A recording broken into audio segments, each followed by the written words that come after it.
ಅಭಿಜಿತ್ ದೀಪ್ಕೆ ಇದಾರಲ್ಲ ಅವರು ಯುವಕರನ್ನ ಬಡದೆಬ್ಸ್ತಾ ಇದ್ದಾರೆ. ಯಾವ್ಯಾವ ವಿಚಾರದಲ್ಲಿ ಅನ್ಸುತ್ತೆ ಸರ್? ಅಲ್ಲಿರುವಂತ ಒಬ್ಬ ಯಾವನೋ ಗುಜರ್ ಅಂತ ಒಬ್ಬ ವ್ಯಕ್ತಿ ಕಪಾಳ ಮೋಕ್ಷ ಮಾಡ್ತಾನೆ, ಅವನು ಸೇರಿ 2 ಸಾರಿ ಹೊಡಿತಾನೆ. ಅದು ನಿಜವಾಗ್ಲೂ ತುಂಬಾ ಆತಂಕಕಾರಿ ವಿಚಾರ.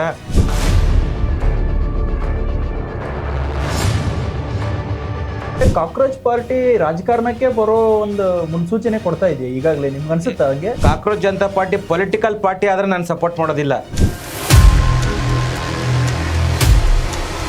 ಕೇಂದ್ರ ಸರ್ಕಾರ ಪೇಪರ್ ಲೀಕಲ್ಲಿ, ನೀಟ್ ಪೇಪರ್ ಲೀಕಲ್ಲಿ ಬಿಜೆಪಿಯ ಕೈವಾಡ ಇದೆ. ಧರ್ಮೇಂದ್ರ ಪ್ರಧಾನ್ ರೆಸಿಗ್ನೇಷನ್ ಕೊಡಬೇಕು. ನೀಟ್ ಪರೀಕ್ಷೆ ಹೌದು, ವಿದ್ಯಾರ್ಥಿಗಳು ಆತ್ಮಹತ್ಯೆ ಮಾಡ್ಕೊಳ್ತಾ ಇದ್ದಾರೆ. ಅದಕ್ಕೆ ಯಾರು ಹೊಣೆಗಾರರು? ನೀಟ್ ಪೇಪರ್ ಇಂದ ಸತ್ತೋಗಿರೋಂಥ ತಂದೆ ತಾಯಿನ ಪೇರೆಂಟ್ಸ್ ಅಲ್ಲಿ ಸ್ಟೇಜ್ ಮೇಲೆ ಕರ್ಕೊಂಡ್ ಬರಬೇಕಾಗಿತ್ತು. ಇದು ಯಾವಾಗ ಲೀಕ್ ಆಗುತ್ತಲ್ಲ, ಕ್ವಶನ್ ಪೇಪರ್ದು ಸುದ್ದಿ ಹೊರಗಡೆ ಬರುತ್ತಲ್ಲ, ಅವತ್ತೇ ಅದೇ ದಿನ ಮೀಡಿಯಾಗಳು ಕ್ಯಾಮ್ರಾ ಕಂಡ್ರೆ ಕಳ್ಳನ್ ತರ ಹೊಡ್ಕೊಂಡೋಗಿ ಕಾರಲ್ಲಿ ಕೂಡ್ತಾರೆ ಅಂದ್ರೆ ಸರ್ ಯಾವ ಸಂದೇಶ ಕೊಡ್ತಾರೆ? ಅಂದ್ರೆ ಅವ್ರು ಒಪ್ಕೊಂಡಿದ್ದಾರೆ. ಮೋದಿ ಅವರಾದ್ರೂ ಅವ್ರನ್ನ ರೆಸಿಗ್ನೇಷನ್ ಕಿತ್ತಿ ಬಿಸಾಕ್ಬೇಕಾಗಿತ್ತು, ಅದನ್ನ ಮಾಡಲೇ ಇಲ್ಲ. ಎಲ್ಲೋ ಒಂದು ಕಡೆ ವಿರೋಧ ಪಕ್ಷಗಳು ಇದ್ರ ಬಗ್ಗೆ ಒಂದು ಈ ಅವಕಾಶವನ್ನು ಬಳಸಿಕೊಳ್ಬಹುದಾಗಿತ್ತಲ್ಲ, ಕೇಂದ್ರ ಸರ್ಕಾರದ ವಿರುದ್ಧ, ಕೇಂದ್ರ ಸರ್ಕಾರದ ಈ ವೈಫಲ್ಯದ ವಿರುದ್ಧ. ಯಾಕೆ ವಿರೋಧ ಪಕ್ಷಗಳು ಹಲ್ಲಿಲ್ಲದ ಹಾವಾಗಿಬಿಟ್ವಾ ಹೆಂಗೇನು ಸರ್? ಇಲ್ಲ, ನಿಜವಾಗ್ಲೂ ವಿರೋಧ ಪಕ್ಷ ಅನ್ನೋದೇ ಇಲ್ಲ ಈ ದೇಶದಲ್ಲಿ. ಕಾರಣ ಬಿಜೆಪಿ ಎಲ್ಲನೂ ಮಟಾಶ್ ಮಾಡ್ಬಿಟ್ಟಿದೆ.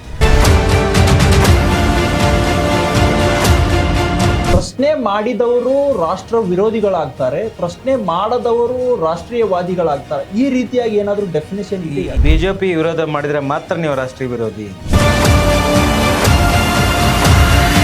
ಅಭಿಜಿತ್ ದೀಪ್ಕೆ ಅವ್ರ ಮೇಲೆ ಹಲ್ಲೆ ಆಗುತ್ತೆ. ಸೊ ಈ ಹಲ್ಲೆಯನ್ನ ಯಾವ ಆಂಗಲ್ ಅಲ್ಲಿ ನೋಡ್ಬೋದು? ಅವನು ಹೊಡೆದಿರೋದೇನೆ ಪ್ರಚಾರಕ್ಕೆ ಅಂತ ನನ್ಗೆ ಅನ್ಸುತ್ತೆ.